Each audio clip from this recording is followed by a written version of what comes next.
Bueno, continuando con nuestra primera clase, vamos a ir directamente a la literatura. ¿Sí? Les había dicho yo recién que íbamos a trabajar con este libro en esta primera clase, Historia Social del Mundo Occidental de Susana Bianchi. Obviamente no hay que leer todo el libro para la primera clase, y ni mucho menos. Ustedes lo van a encontrar colgado en el campus, así que lo pueden descargar. Ahí está el libro entero. De ese libro solamente van a tener que leer la introducción, o sea, la primera parte, son unas poquitas hojas. Esa primera parte o esa introducción del libro de Susana Bianchi va a tener una explicación bastante concreta y sintética acerca de qué es la historia social.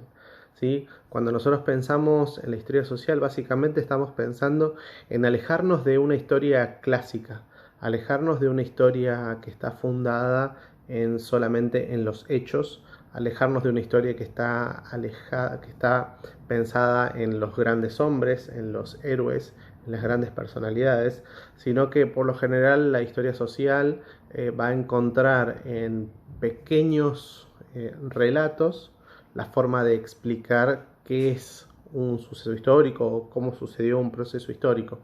Por eso Susana Bianchi va a tener primero una definición acerca de lo que es la historia social, luego cuáles son los diferentes niveles de análisis acerca de lo que es la historia social, y finalmente van a encontrar ustedes ahí como un paralelismo entre historia social, historia narrativa y microhistoria.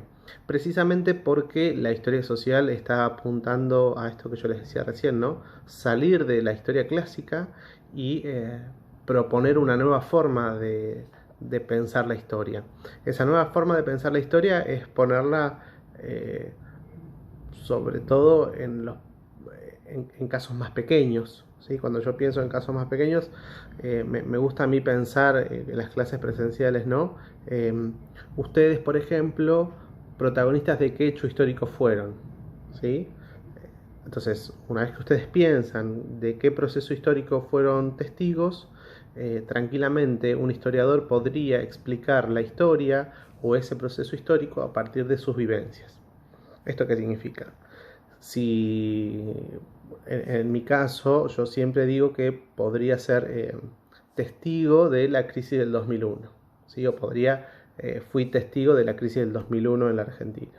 Entonces un historiador podría revisar, entrevistarme y analizar mis vivencias, y a partir de esas vivencias mías poder explicar qué fue la crisis del 2001 en la Argentina.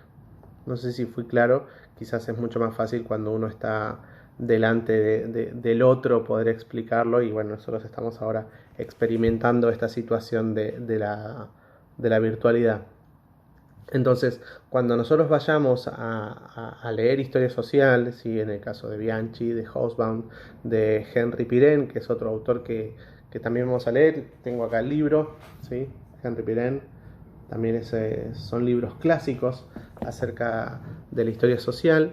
Eh, Van a encontrar ustedes que no necesariamente hace referencia a grandes personajes, sino que podemos entender los procesos desde cuestiones mucho más pequeñas, incluso regionales, pero eso ya es otra discusión epistemológica mucho más profunda. Entonces, para esta primera clase no vamos a trabajar específicamente en contenidos de historia, sino que a mí me interesa que ustedes puedan leer la definición que hace Susana Bianchi sobre lo que es la historia social.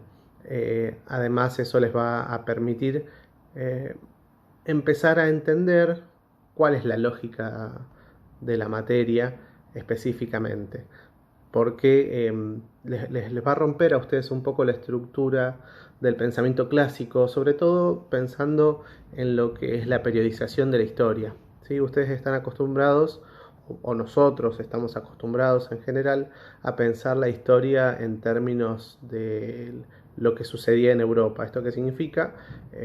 La Edad Media, la Edad Moderna y la Edad Contemporánea siempre están asociadas a sucesos europeos. ¿Sí? Eh, Todo lo que es la caída del Imperio Romano de Occidente, la llegada de Colón a América, por ejemplo, y estas cosas siempre están asociadas a situaciones europeas, salvo algunas poquísimas excepciones. En cambio, cuando nosotros pensamos esta historia que tiene una profunda o un profundo arraigo en el análisis marxista de la sociedad, por eso yo recién les decía, ¿no? Oprimidos y opresores, señores feudales y campesinos por un lado, y luego con el capitalismo, proletarios y burgueses. Para esa perspectiva de ver la historia, no tenemos nosotros esa periodización, sino que pensamos en esos términos, ¿no? El feudalismo por un lado y el capitalismo por el otro. Con lo cual vamos a entender que la forma de ver el tiempo es completamente distinta. Y entender esa lógica quizás es el punto más interesante que va a tener la historia social y económica general. Así que les dejo más abajo, van a encontrar, más abajo en la clase virtual, van a encontrar un poco de la literatura, van a encontrar el programa y además van a encontrar las primeras actividades para realizar en esta primera clase de Historia Social y Económica General.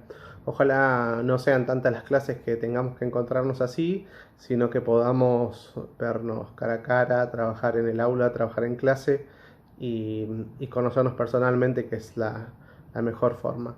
Mientras tanto, les digo que se queden en casa, que se cuiden, que no anden circulando y que aprovechen para leer todo lo que tienen que leer en este profesorado de historia.